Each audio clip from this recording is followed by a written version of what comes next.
জাতীয় বিশ্ববিদ্যালয়ের 2025-26 শিক্ষাবর্ষের degree pass কোর্সের ভর্তির কার্যক্রমটা আসলে কখন থেকে শুরু হবে? তোমরা অনেকে এই বিষয়টা জানতে চেয়েছো।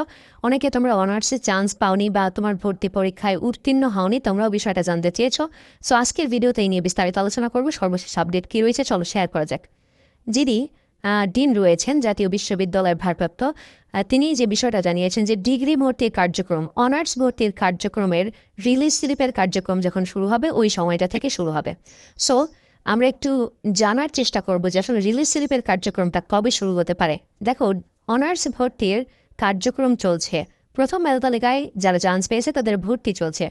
এই যে ভর্তির প্রক্রিয়াটি, এটা কিন্তু 19 তারিখ পর্যন্ত চলবে। এরপর রেজাল্ট পাবলিশ করবে, রেজাল্ট পাবলিশ করে আবার দ্বিতীয় মেধা তালিকার ভর্তি চলবে, সেখানে টাইম লাগবে। সো আমরা একটু বোঝার চেষ্টা করবো যে 5 তারিখ থেকে শুরু হয়েছে, 19 তারিখ পর্যন্ত চলবে।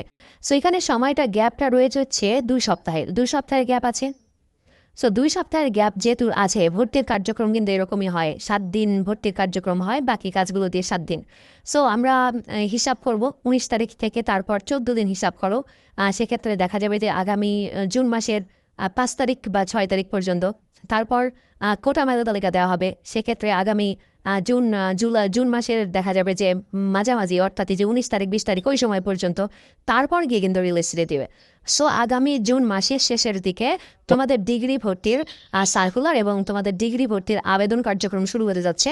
আর এই বিষয়টা কিন্তু আমার নিজের কথা না, যিনি জাতীয় বিশ্ববিদ্যালয়ের ভারপ্রাপ্ত ডিন রয়েছেন তিনি বিষয়টা জানিয়েছেন যে অনার্স ভর্তির কার্যক্রমের রিলিজ স্লিপ যখন চলবে, ওই রিলিজ স্লিপের আবেদনটা চলাকালীন সময়টাতেই তোমাদের ডিগ্রি ভর্তির কার্যক্রমটা শুরু হয়ে যাবে। একদম এটা 100% সঠিক নিউজ। সো আগামী জুন মাসের শেষের দিকে তোমাদের এই ডিগ্রি ভর্তির আবেদনটা শুরু হয়ে যাবে। তো বন্ধুরা, এই ছিল আজকের মতো ভিডিওটি